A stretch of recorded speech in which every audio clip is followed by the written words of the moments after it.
guys, here today with Glenn Walton from Lasting Legacy. This dude is crushing it. I'm excited to pick his brain today and kind of see what he has in store for us. So, Glenn, welcome. Happy to have you. Thank you, man. My man's Thank you. crushing it. We delayed our podcast today a little bit because he was closing protecting 4 or 5 families before we got in there. So, Yeah, love it, crushing it. How you been, man? I'm doing good, man. Thank you for having me on, man. It's Yeah, an honor, man. it's good You're to doing have you. great today. Yeah, so you've been crushing it lately. Kind of want to pick your brain. We have a lot of agents right now that are switching to digital mortgage leads from various different vendors, mainly StrongPoint right now. I think is who you're using. Yeah. Um, Kind of walk me through what has your experience been like with them? Kind of like your startup getting into them. What was your first couple weeks like, and then kind of what does it look like for you now? So yeah, I've been with. I feel like I'm one of the OGs with Strong Point now. For real. I've been with Strong Point since August Okay. of the last year. Yeah. I had just started in the business, and I had Second Chance. Then I went to Fresh Mailers, and then I had a proposition happen come to me and say, Matt, come to me and say, hey, Strong Point's kicking off. Why don't you give them a try? Yeah. I was like, okay. So the first couple of weeks, Strong Point I didn't know how to talk to the client because I was so used to the Fresh Mailers or Second Chance. Sure. But over time, as I started really starting to understand that these people understand why they filled out the information online. They happen to see an ad on social media, and they clicked on it and they showed interest on it. And so, when I call them and I explain to them I'm the underwriter that's been assigned to go over the mortgage protection, they kind of understand like, oh yeah, I remember that. Yes, this and this. And so it's just a really more forward conversation Yeah. with the clients because they understand what it is, or they're interested in knowing more information about what it is, so that way they can figure out if it's best for them or not. Love it. So it's a qualified lead. Yes. How quickly they generally come in? So typically, if I order a batch of 50, Okay. I'll get them within probably 2 to 3 days. 2 to 3 days. Okay. Yeah. Perfect. So you're getting Yeah. them. What was some of kind of like understanding the lead? What was some of your early struggles that you kind of like felt like were hurdles that you had to overcome as far as when you first started working the leads compared to like now? Yeah. So when I first started with the lead, I was not familiar with it at all. Okay. I didn't understand it, and I was trying to navigate through the first couple of batches on how to converse with the clients. Okay. I thought I would have to use maybe a script or explain them why I'm here, but I quickly found out that they knew why I was calling and they understood why I was calling. Did you right away? Did you do one call closes, or is that something that kind of like came over time? Were you trying to book more of them, and kind of what was that like? Yeah, so I was trying to book a lot of them, but just like any lead, you have your no shows. You have people who book with you and have no shows. So if they have the time, and if it's a husband and wife and they're together, I'm working on a one call close with them now. Love it. Because I don't want to take that time of trying to book them and then just like any lead, or any appointment, it's a no show.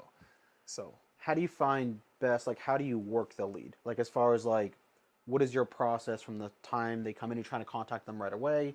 Do you wait a couple days, let them build up? What's kind of your process like to contact them, and like, how long do you contact them for? What does that look like as far as the expectancy of them actually answering? yeah, so I will tell you this: if you do digital with StrongPoint, I rework all my leads. I have over 1,400 leads over the course, and periodically when I have some downtime, I'll call back some 1, 2 month old, 3 month old leads, because with the digital mortgage with StrongPoint specifically, they don't resell your leads. Okay. So once you buy those leads are your leads. Gotcha. And so I'll call them and I will keep calling them. I'll call them 3 times in the morning, 3 times in the afternoon, and I'll call them when I first get them in. Okay. I'll buy some over the weekend, let them stack up, and then Monday I'm hitting the phones and I'm giving them a call. Gotcha. Okay. So I feel like the answer rate on that is better than letting them stack for 4 or 5 days Sure. to go through. So you're getting back to them pretty quick, Yes. and then you call them once, call them 3 times in a row, like back to back to back, or like what is your call process there? Yeah, so I'll call them 3 times, Okay. and then I won't shoot them a text. I'll call them 3 times, no different than if I was doing any other lead. Okay. And then if I don't get a hold of them, I will call them in the afternoon. Typically, I'm getting a hold of more of the clients in the afternoons, Sometimes if it's too bad, then I'll call on weekends because everybody's off. Sure. And a lot of people are picking up. So I'll call on Saturday mornings or Saturday middays and book for my appointments for Monday, or I'll try to do a one call close right then and there if they're available. Yeah, I think that's a big thing agents don't realize too is people are off on the weekends, right? Yeah. Generally, these people are working people. You Right. understand a mortgage lead, they got a mortgage, generally not just sitting at home. You know, there's some older people that are Right. in there, right? Or retired folks, right? So I think it's important to utilize the weekends to get a hold of these. Saturday, Sundays are a great time to call, Yes. right? They filled out the request for coverage, Yes. so it's not weird to call them on a weekend and be able to get a hold of them and help protect them and their families. So I think Absolutely. that's huge. Um, when does the texting kind of come in to try to get a hold of these clients? Texting come after 3 times. Okay. If I have not gotten a hold of a client after 3 attempts, meaning in the morning, in the afternoon, morning again, typically after that morning, I'm giving them a text, a generalized text of, hey, my name is Glenn. See that you filled out information requesting for mortgage protection. That's the coverage that pays off or down the home if you got sick or pass away. Okay. Just trying to get a hold of you, or I was put and I would tell the client, hey, I'm just trying to pass along this information, get a hold of me right away. Okay. It's very important. Perfect. And typically the response rate is about 60%. Love it. And they will pick up or they'll text me, who is this? And I'll go over it. And then we will set up an appointment through text as well. Love it. So it sounds like the first, I would say if you get 25, 30 leads, probably about half of them, a little more than half answer, like your first kind of run through Yes. the first day. Yes. Okay. Yeah. And absolutely. then you're sending out text that probably knocks off another maybe five 5 to 7. 5 to 7. 5 Okay. to 7 through text. And then the other ones I imagine are just going to be you just working them on the weekends. Yeah. A week, couple weeks out, a month out.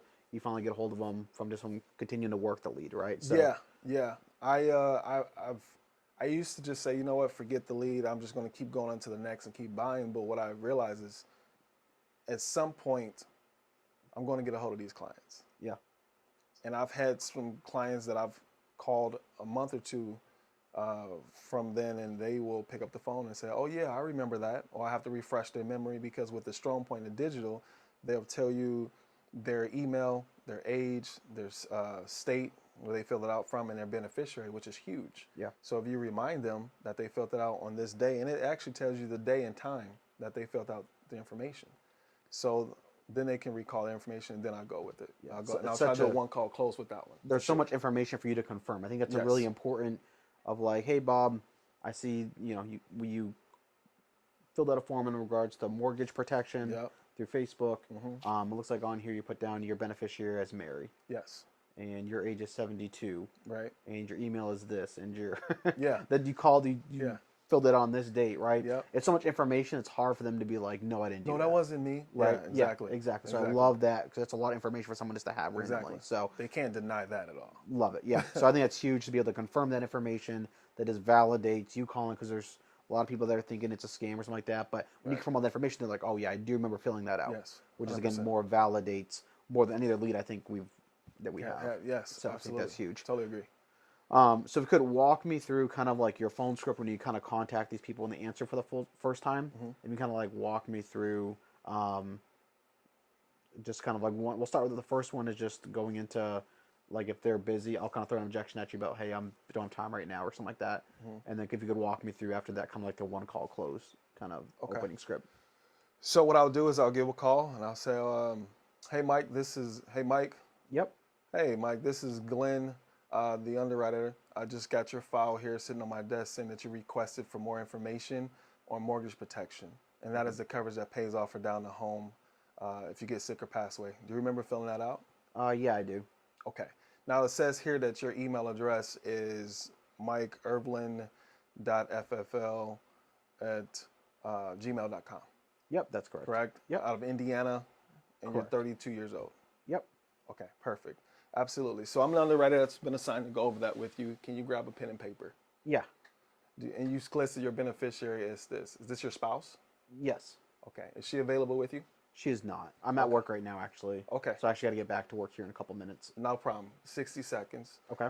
So I don't have time either right now. So what I'll do is I want to pick, does mornings or afternoon work best for you to go over this information? It takes 15 to 20 minutes for me to relay the Generally information. afternoons, I'm off at work around 5. 5 o'clock? Yep. I have a 6 to 7 p.m. or I have an 8 to 9. Which one works better? 6 to 7 should work. 6 to 7? Yep. Okay. Can you grab a pen and paper, please? Yep. Let me know when you're ready. I'm ready. Okay. So I want you to write, the first thing I want you to do is write down my name. It's Okay. Glenn with 2 N's.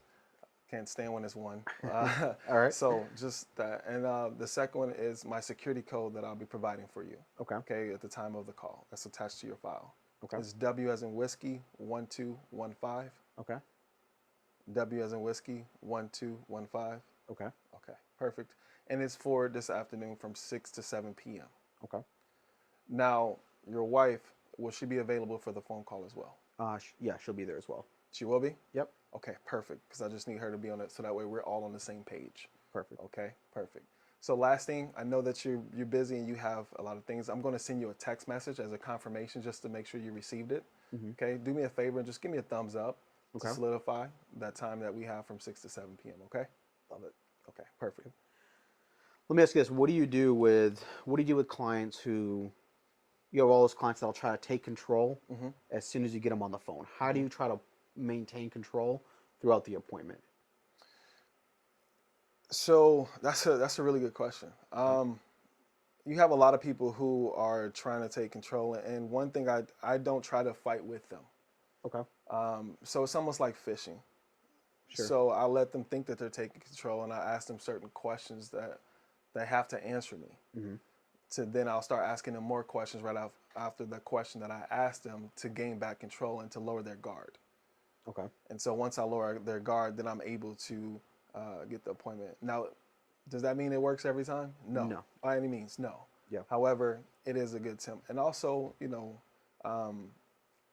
as an agent, as a broker, I want to make sure that I'm getting good quality leads. I don't want to book anybody for any particular reason because my Protect your time is valuable as well as theirs. Love it. So I try not to fight with anybody. I try to explain to them the reason why why I'm here, why I'm able to help them, why you filled it out, why it's important for your family.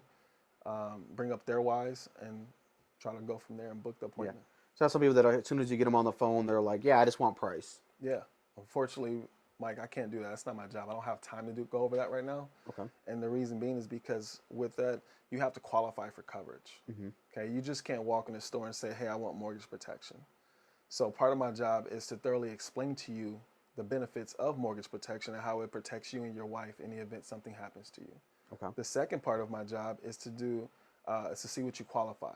Like I told you, you can't just come in and get this. You have to qualify. So I'm just going to ask you a series of questions, medical and the financial, just to see where we're at. After we're done with that and we see what you qualify for, then I will thoroughly explain to you and to your wife how it benefits and how it pays out to you and to her in the event that you have to use it. Love it. Lastly, once I've explained everything to you, then we're going to pick which one works for you and your wife's budget and fits what you're looking for. And all we can do today is apply for coverage to see if we can get approved. Okay. Any questions on that? No, makes sense. And that's how I transition through. Perfect. Because now I'm setting the stage and I'm letting them know what to expect. Yeah. I think it's so huge for clients to have a preview to what's about to go on because nobody wants to be led blind. Yeah. Because that's how you get more resistance. So I'll tell them what I'm going to do and how I'm going to do it. And then typically I don't have any questions. Okay. And then we roll through the inventory sheet. Love it. Let's do a one-call close. I think that's important. Guys, if you try to set a lot of the appointments, it's possible. People will show, but not a very high percentage of them. So I think what we found, working the leads, the best is to do a one-call close if at all possible. Absolutely. Because that one time they answer, they may never answer again. Gotcha. Absolutely. Right. So I think it's important, guys. So take notes during this. I think it'll be important and help you guys. So if you want to just do a one-call close, kind of start to finish, I think it'd be important for people to see your process, everything throughout it. So, okay, ring, ring. Hello. Hey, Mike, it's Glenn here. I just got your file on my desk this morning. See that you filled out and requested some information on mortgage protection over the weekend. It was actually on a Saturday. Do you remember filling that out? Yeah, I do. Yep. Okay, perfect. And do you know what mortgage protection is? A little bit. If you could kind of explain it to me, though. Yeah, of course. Before I start, you listed your wife as your beneficiary, your spouse, That's correct? correct. Yep. Is she available? She is not. She is not No. available. Let me ask you this. With her being your beneficiary, does she need to be here? No, Does she's she trust you, by the way, Mike? 100%. I'm the one to make all the financial You decisions. sure about that, Mike? Because I'm married too, and I know sometimes I got to do happy wife, happy life. Yeah, no, I make all the financial decisions Okay, when it okay. comes So to she this stuff, trusts you and anyways. she knows that Exactly. you're going to do what's best for the family, correct? 100%. Okay, perfect. Do you have time right now? Can you grab a pen and paper? Yeah, yeah. Let me grab that real Okay, quick. so before we start, Mike, the state of Indiana just requires me to send over my credentials, just so that way you have that for your files. So I'm going to text this information to you. Let me know when you receive it. Yep, got it. Okay, perfect. As you can see, this is my license telling you that I'm licensed, my license number, and it has my national producer number. Okay. And then I also sent you a digital business card, so that way you can put a face with the name so you know who you're dealing with. Okay. Once we are done and we've completed your file, I would like for you to store my number in your phone because I come with the policy. I'll be coming Okay. with you as yours. Okay. Perfect. So, Mike, how long have you been in your house? About a year now. About a year? Yep. Okay, perfect. Man, wow, that's interesting. Okay, a year. And this time, you're brave. Yeah. You're brave. Yeah. Absolutely, Mike. So, did you do FHA loan? Did you do a conventional? We Did did you do FHA. VA? FHA? Yep. 3.5%, 5.5%. Did you put down or 20? We put down. I think we put down about 20% when we purchased it. 20%? Yeah. Okay, perfect, perfect. So at the time of closing, you might remember this. There was three types of coverages that are put in place at the time of closing. Two of them you were required to do at the time of closing. Okay. Okay, and the first one was your homeowner's insurance. Now your homeowner's insurance, Mike, only covers the structural damages of the property. Okay. So anything from fire, flood, it covers those things, right? The second one you might not have, but it's called PMI, just so Okay. that way you're aware. And PMI is private mortgage insurance. Now, if you don't have your statement with you, look at it. I don't think you should have it, but just double check. And your Okay. private mortgage insurance is a fee that they tack on to your loan from the bank. Okay. Because you didn't have 20% equity, or they want to because you did the FHA loan. Excuse me. Sure. And that all that does is just protects the bank's aspect and investment. It Okay. doesn't protect you and your wife. Okay. And the third one is what we're talking about today is the mortgage protection. Now that, Mike, is the coverage that will pay off or down the home if you got sick or pass away. So that way your wife wouldn't be financially all responsible for the house. Makes sense. Okay. My job as the underwriter is very, very simple, man. I get paid to simplify all this information for you. Okay. Okay. So there's a couple different things that we're going to do. I'm going to explain to you thoroughly how mortgage protection operates and works. Okay. The second way, because you can't just get this coverage, you have to qualify for it. So we're just going to do a risk assessment, 3 to 4 minutes of asking some medical health questions, as well as some financial questions, of course.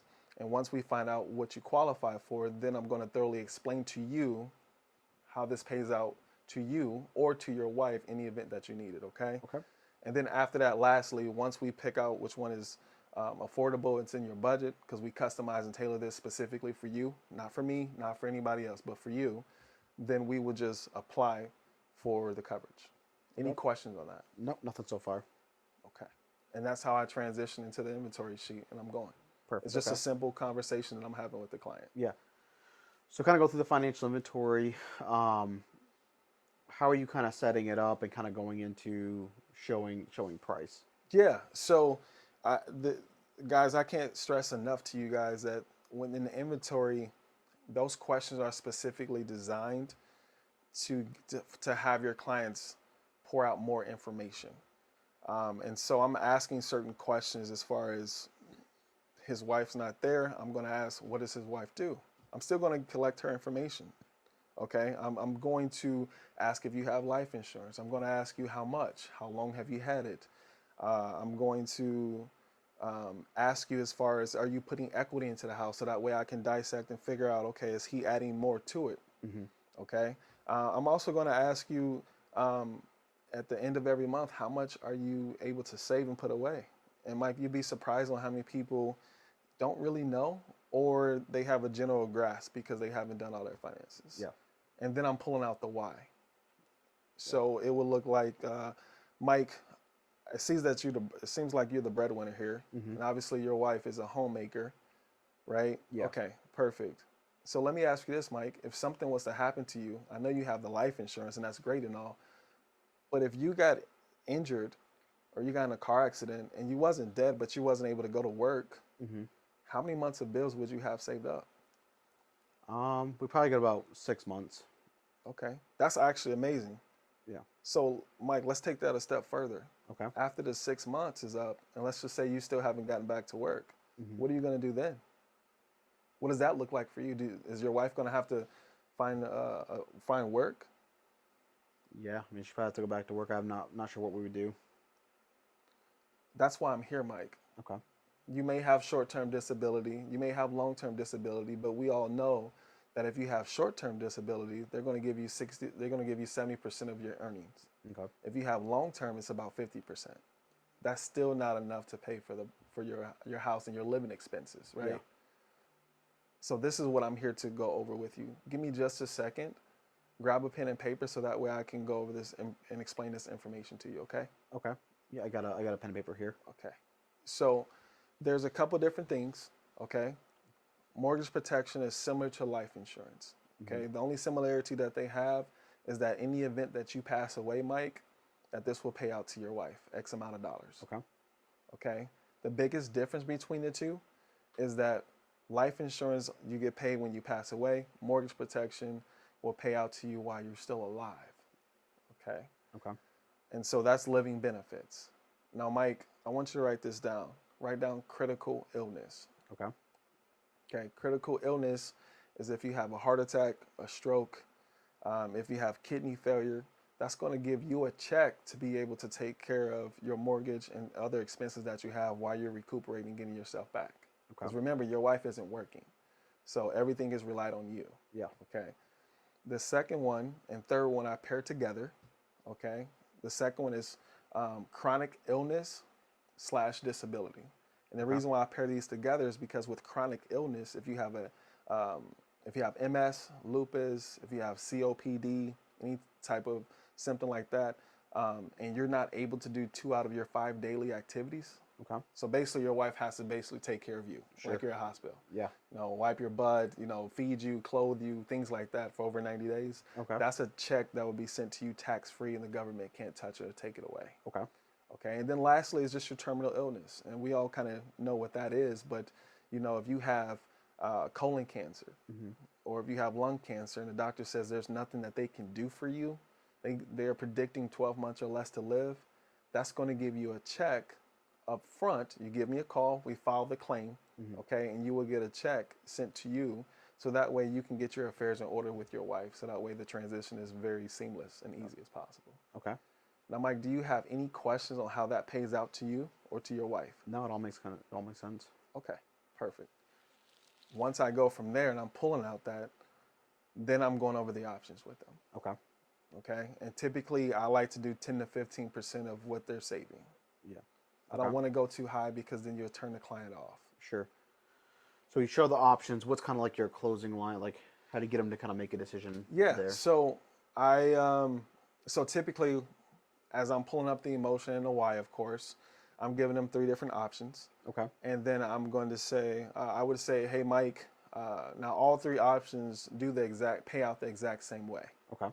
Okay. So that really doesn't matter. What matters is what you want to leave behind and what's comfortable for you right now. Okay. So which option best fits you and your wife? Yeah. Probably the middle Option A, option B, half home, or whole home plus your income. Yeah. Yeah. Probably B, but I just don't like making rash decisions. Understood. I don't want to make a rash decision either. I completely understand that. My question is to you, is there anything that you did not understand when I went over it with you? No, I think it all made sense. Okay, okay. So, okay, is it the payment? Is it the price? No, I think the price makes sense too. Okay.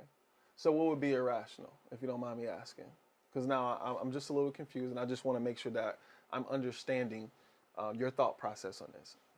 Yeah. I guess probably should run it by the wife. Okay. Okay. I respect that. I do understand that.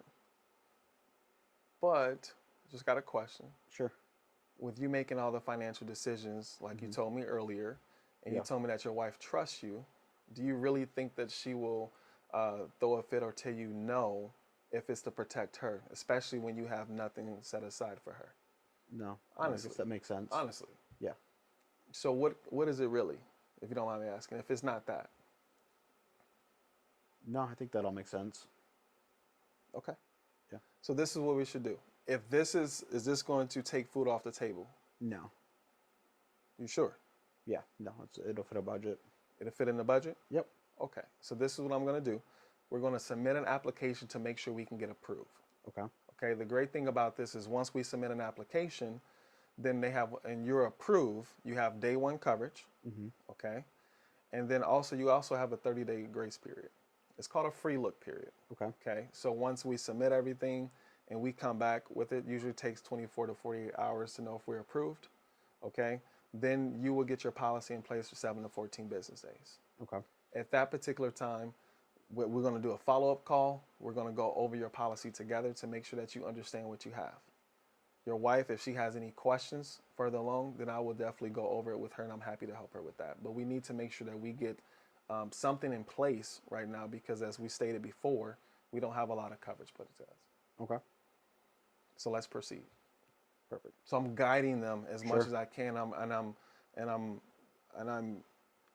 analytically and logically making it make sense to the client. Yeah. The mortgage protection doesn't, it sells itself. Yeah. All you're doing is you're guiding them on how to make that next step because most clients, I've realized, is nervous. They don't, if Yeah. they don't fully understand or if they are overwhelmed, they don't want to make a decision right then. Yeah. But if you just take your time and reassure them and let them know that you're there with them and you're helping them make the best decision for their family, 9 times out of 10, they're more likely to protect families. Love it. Yeah, I think that's important the way you kind of like broke down the objection that people give because again, some people are just afraid to make a decision. Yes, So I think it's kind of taking away their excuses. exactly. Be like, hey, look, Yes. like I think that's really big. Yeah. I think it's a lot of. I think about it. I need to talk to my spouse. I think those are good. To kind of like the way you handled those. Yeah. And to get them to go ahead and make a decision today. You have to. You Yeah. have to because if not, those are just smoke screens because everybody know we've all been there, guys, as far as I'll think about it. Hey, give me a call back tomorrow. And we all know that when you call them back, it's a 50-50 shot if they're going to pick up or not. Yeah. So I try to get to the root of the problem right away and kind of figure out what's the real objection or why they're hesitant about making a decision. Yeah. And what I found out is either they really genuinely can't afford it, but they want the whole home. So then you have to explain to them, let's start off with something smaller and increase it because they don't know that they can do that. They just think it's a one-time thing. Yeah. Or, a lot of times they don't trust you. You haven't built enough rapport or relationship with the client. And I think that's huge because people will buy from people that they like. Love it.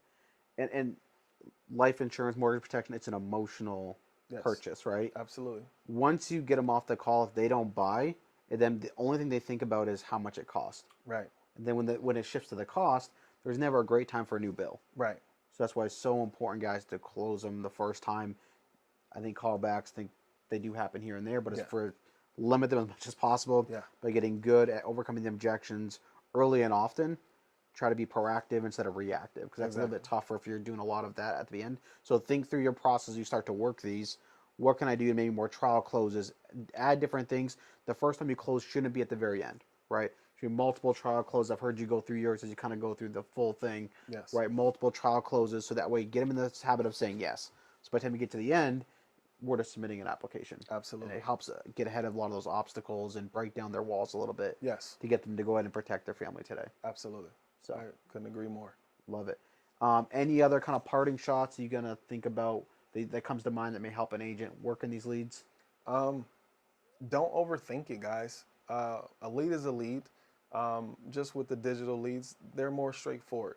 So if you just come with them, I'm very real and genuine, and that's how you should come. Don't come scripted. Have a simple conversation and explain to these clients on why they need it because they filled it out in the first place. So what I realized too with the digital lead is that there's a couple different reasons why they filled it out. One, because they know someone who didn't have it and they saw somebody go through a tough time, so now they want it. 2, they've heard about it, but they want more information about it. Or 3, they had it before and then they lost it when they refinanced and didn't know it. So those are typically the three main reasons why. And just have a simple conversation and explain to them thoroughly why it's beneficial for them and their family. If you do that, you're closing majority of your leads with the digital mortgage. Money. Absolutely. Love it. So when agents looking to kind of pick your brain a little bit, what's the best way for them to kind of get a hold of you to help you through the process? Yeah, they can do two ways. Typically, they can email me, of course. They can email me at glenwalton.pinnacle@gmail.com, or they can text me on my cell phone. It's 219-487-3878. You can shoot me a text, let me know who you are. Definitely give you some time. That way you can pick my brain and how to maneuver or how to position or try to get better at the digital, because it's an art form for sure. Love it. Glenn, appreciate you coming on. Crushed it. Hopefully you guys took a ton of value away from today. We'll be doing these weekly, so check in weekly to these recordings. We'll definitely try to bring you guys a lot of value and help you guys better work these leads. So appreciate it.